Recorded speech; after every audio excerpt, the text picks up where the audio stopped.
Safety, balik lagi sama aku Ataya Safanashwa di Podcast Safety. Kali ini kita akan membahas mesin baru pasti lebih aman.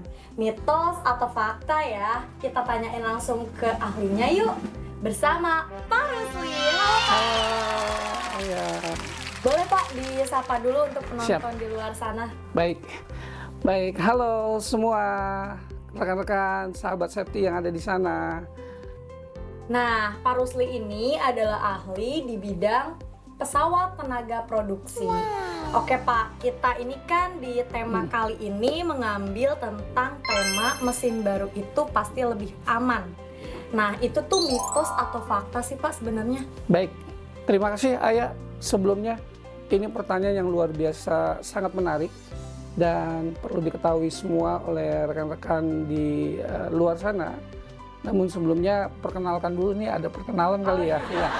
Perkenalkan, nama saya Rusli. Saya adalah ahli pesawat tenaga dan produksi yang rutinitasnya adalah melakukan pemeriksaan dan pengujian serta asesmen yang kaitannya dengan mesin tenaga dan produksi. Pertanyaannya luar biasa sangat menarik. Ketika kita bicara tentang pesawat tenaga dan produksi, memang ketika kita mengetahui bahwasannya mesin itu baru, ya, yang pasti memang mesin baru itu pastinya memiliki teknologi yang baru.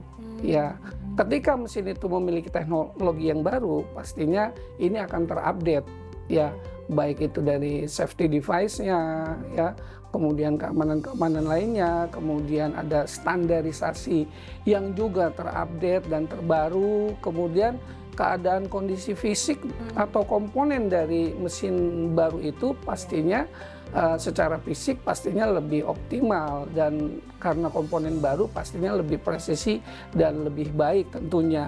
Artinya ketika ada pertanyaan apakah mesin baru mitosnya aman atau tidak, yang pasti lebih aman.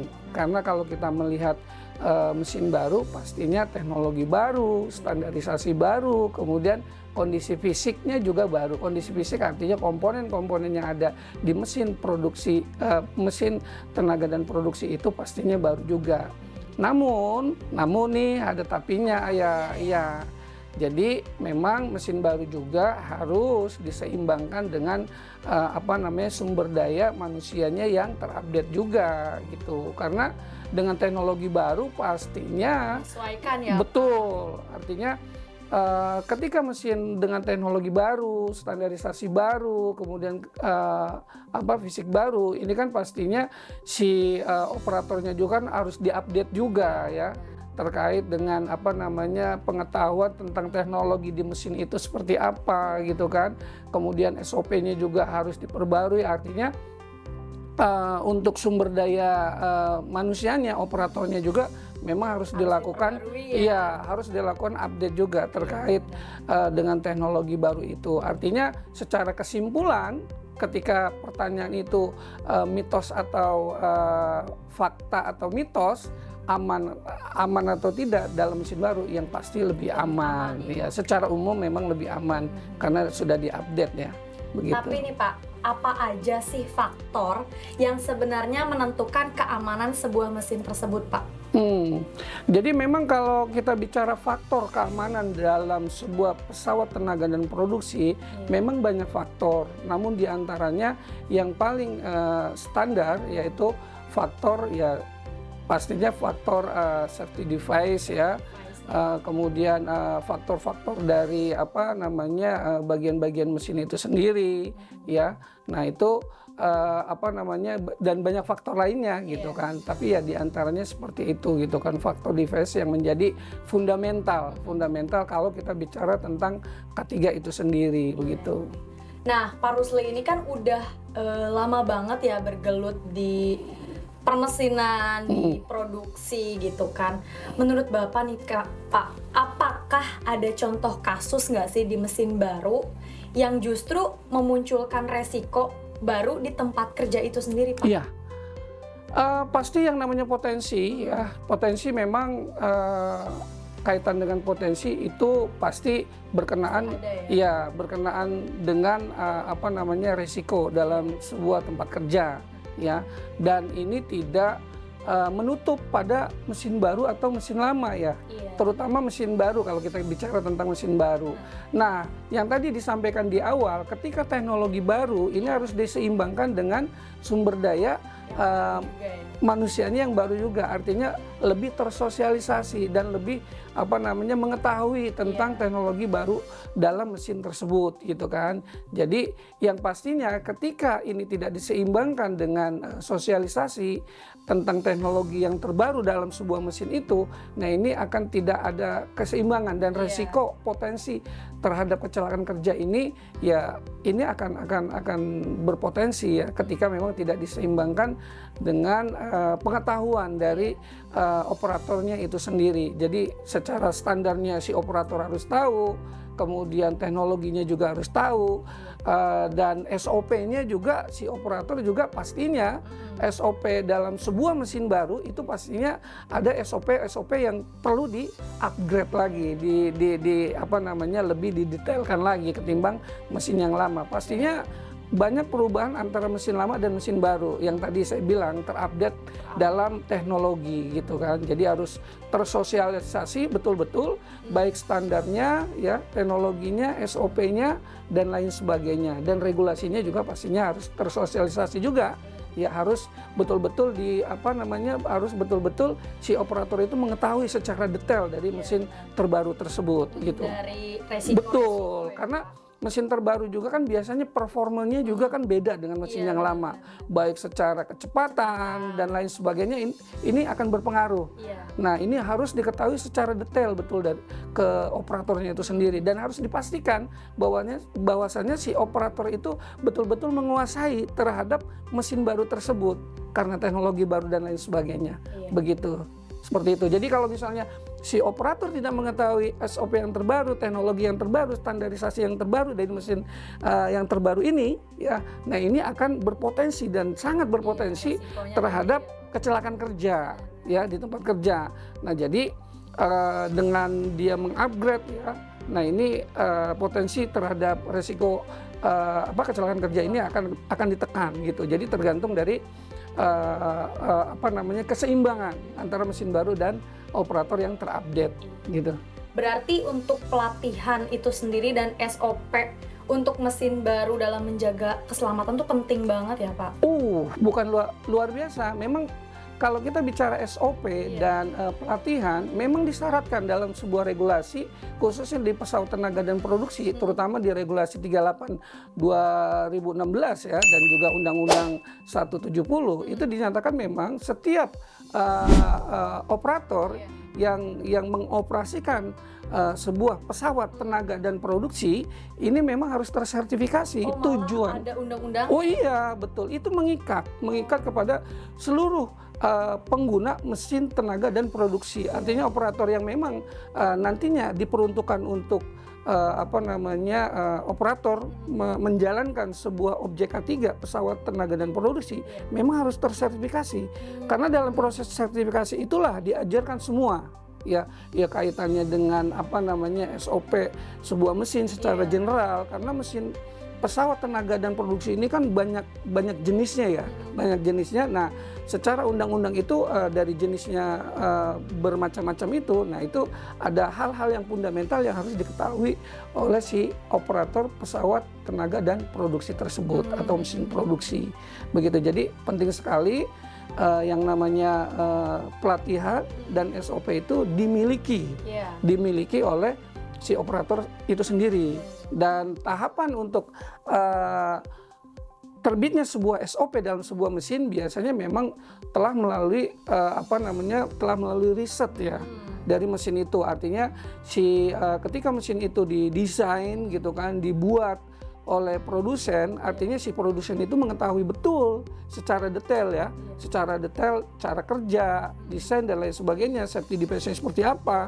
Nah itu pastinya si maker itu pastinya mengetahui secara detail. Oleh karenanya biasanya SOP secara standar SOP secara baku dari mesin terbaru itu biasanya si maker itu biasanya memberikan standar itu dalam guidance sebuah manual book. Jadi setiap mesin baru itu manual booknya memang perlu dipahami dan perlu dipelajari secara detail dan harus betul-betul paham si operator. Nah, barulah dikombinasikan SOP dari manual book yang ada, kemudian dikombinasikan dengan budaya kerja khususnya di Indonesia itu sendiri seperti apa. Nah itu, biasanya ya memang ketika mesin baru itu ada dalam sebuah perusahaan, biasanya ada beberapa operator yang memang siap untuk ditempatkan itu diberikan pelatihan, training gitu kan terhadap bagaimana mengoperasikan pesawat tenaga dan produksi tersebut, kemudian bagaimana perawatannya gitu kan, bagaimana maintenance-nya, dan bagaimana ketika mesin tersebut mungkin mengalami error dan lain sebagainya. Itu biasanya ada ya sosialisasi atau pelatihan yang diberikan oleh maker ataupun orang-orang yang sudah lebih dulu mengetahui tentang teknologi mesin terbaru itu. Siap. Terus nih Pak, kan tadi udah ada undang-undangnya gitu. Betul. Tentang pelatihan dan SOP tersebut. Kalau misalkan ya Pak, ada mungkin, saya nggak tahu ya di luar sana ada atau enggak, perusahaan yang dia punya mesin dan punya operator. Betul. Ada memang misalkan SOP-nya, tapi si operator tersebut beliau tidak memiliki sertifikasi atau dapat pelatihan. Lisensi mungkin lisensi ya. Si operator tersebut gitu ya. Itu gimana ya Pak? Kaitan dengan regulasi ya yang berkaitan dengan operator dari pesawat tenaga dan produksi ya, ini memang termuat dalam sebuah regulasi ya. Khususnya di Indonesia ini, regulasi yang berkaitan dengan pesawat tenaga dan produksi ini ada yang regulasi yaitu Undang-Undang Nomor 1 Tahun 1970. Ini merupakan Undang-Undang Keselamatan dan Kesehatan Kerja. Ya, nah itu di situ termuat bahwasanya memang pelaksanaan untuk penerapan untuk K3 di sebuah perusahaan atau di sebuah tempat kerja itu harus dilaksanakan. Yang kedua yang berkaitan dengan lebih detailnya pesawat tenaga dan produksi ini yaitu regulasinya yaitu Permenaker nomor 38 tahun 2016. Nah, itu dibahas secara detail ya. Bagaimana si perusahaan itu harus memberikan lisensi atau mensertifikasi si tenaga kerjanya menjadi operator yang berlisensi, yang memiliki pengetahuan tentang sebuah objek K3 terutama pesawat tenaga dan produksi. Yang ketiga yaitu standar-standar lainnya. Ya, standar-standar lainnya seperti SNI dan standar-standar lainnya yang berkenaan dengan pesawat tenaga dan produksi. Yang keempat yaitu SOP itu sendiri. Ya, SOP itu yang dibuat yang tadi saya sampaikan bahwasannya biasanya ada kombinasi antara manual book yang dibuat oleh maker ya SOP tersebut dan SOP tambahan atau misalnya modifikasi atau improvement dari internal perusahaan itu sendiri yang tujuannya adalah mencegah atau meminimalisasi ya terjadinya kecelakaan kerja ya terutama kerusakan juga ya kerusakan dari mesin produksi itu sendiri karena SOP ini menentukan kecelakaan kerja, keawetan dari sebuah mesin itu sendiri, umur dari mesin itu sendiri. Ketika SOP standar-standar undang-undang regulasi ini dijalankan dengan sesuai penerapan ketiganya, nah ini pastinya akan meningkatkan ya produktivitas ya. Kemudian secara hierarki juga meminimalisasi kecelakaan kerja dan pastinya akan meningkatkan apa yang menjadi harapan dan keinginan dari sebuah perusahaan, pastinya ya profit, benefit dan juga semua karyawan bisa aman dan produktif lah dalam sebuah pekerjaan begitu. Nah, untuk Bapak misalkan nih, ada nggak sih pernah pengalaman atau mendengar gitu ya Pak, kayak mesin baru itu sendiri malah menyebabkan si kecelakaan karyawannya atau tahu-tahu mesinnya rusak. Betul. Penyebabnya apa ya Pak? Nah, ini sangat menarik ya.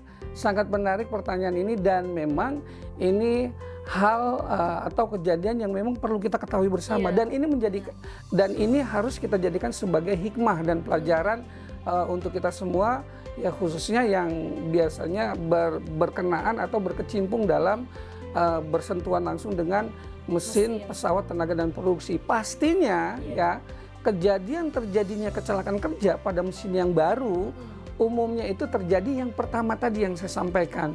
Ketika teknologi, ya ketika mesin baru itu ada dalam sebuah perusahaan, pastinya mesin terbaru itu punya teknologi baru. Ya, kemudian biasanya dia punya kondisi fisik yang baru, kemudian dia punya standarisasi yang baru.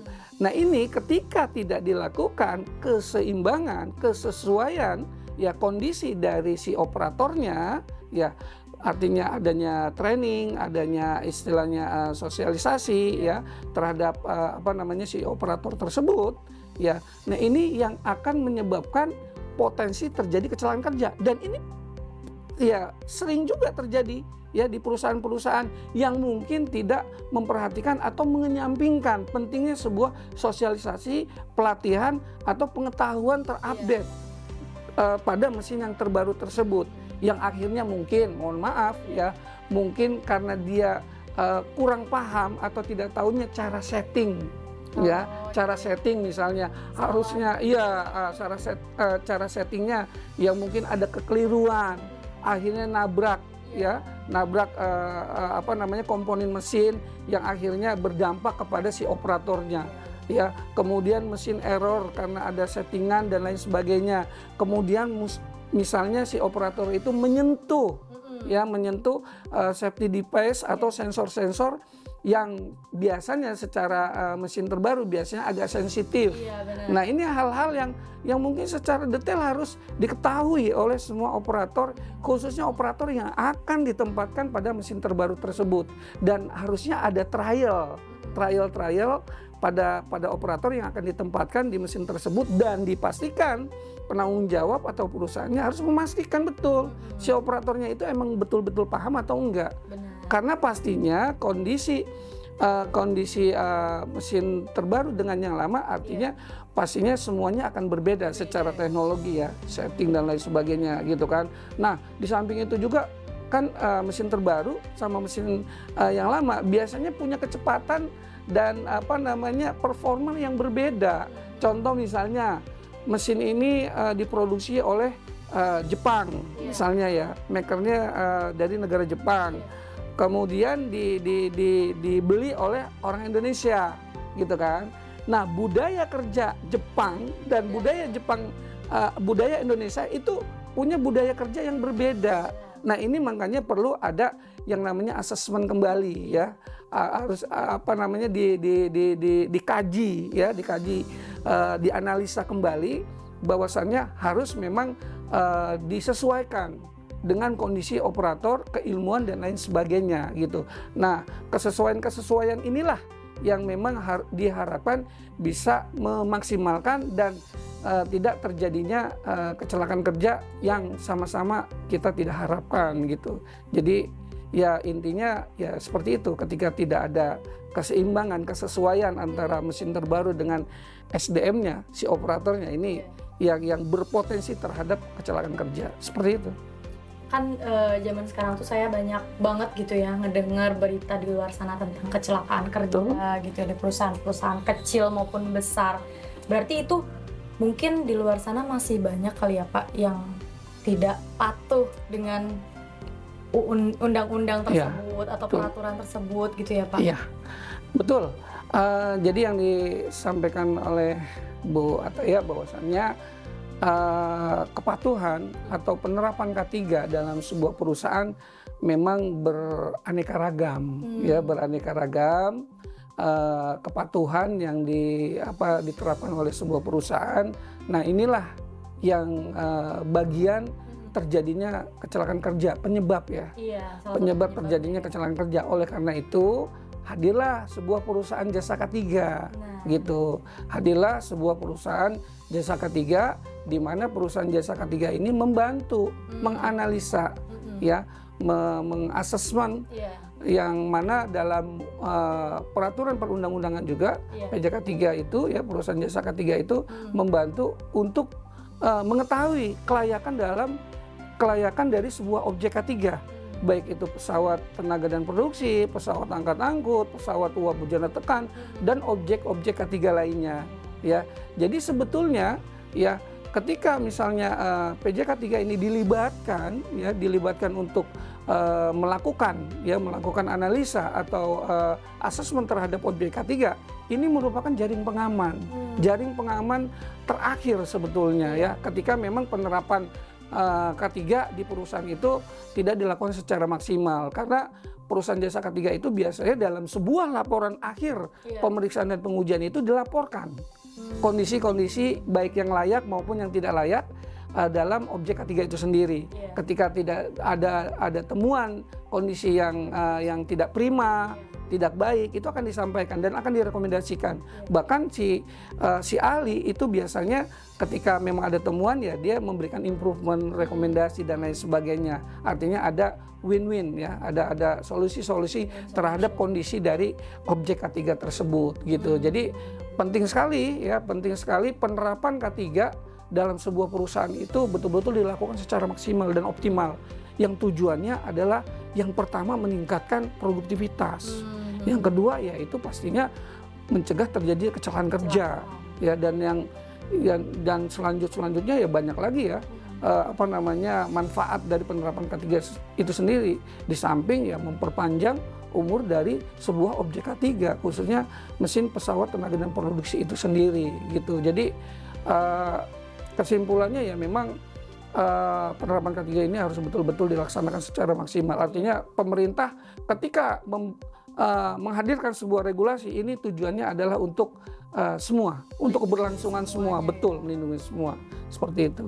Jadi mau mesin baru ataupun mesin lama, kalau misalkan kita bisa merawatnya pasti bakalan awet lah gitu ya Pak. Kalau misalkan mesin baru nggak dirawat ya tetap aja gitu. Betul. Kan pasti bakalan rusak-rusak juga kan. Betul.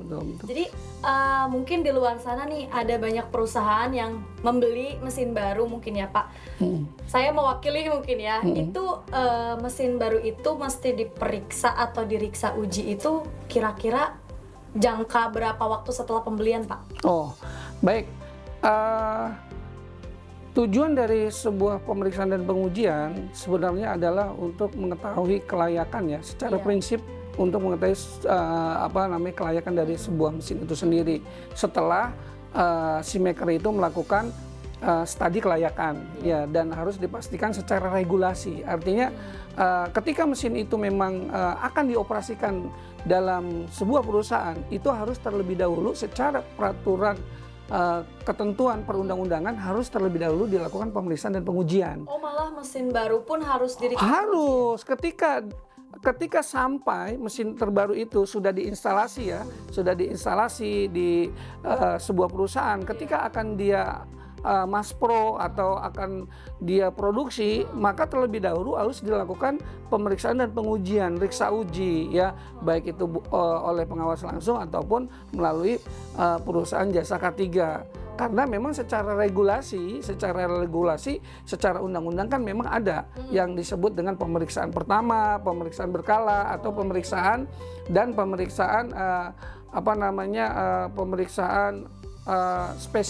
spesialis gitu kan. Nah itu ketika mesin baru itu dibeli oleh sebuah perusahaan, maka harus dilakukan pemeriksaan pertama ya. Nah pemeriksaan itu nanti ruang lingkupnya akan secara detail ya.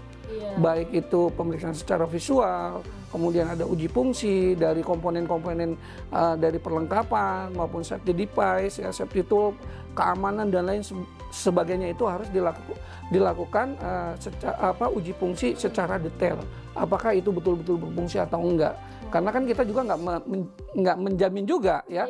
Ketika mesin itu dibawa dari maker, dari luar negeri atau dari luar kota dan lain sebagainya, kita kan nggak tahu proses handlingnya seperti apa ya.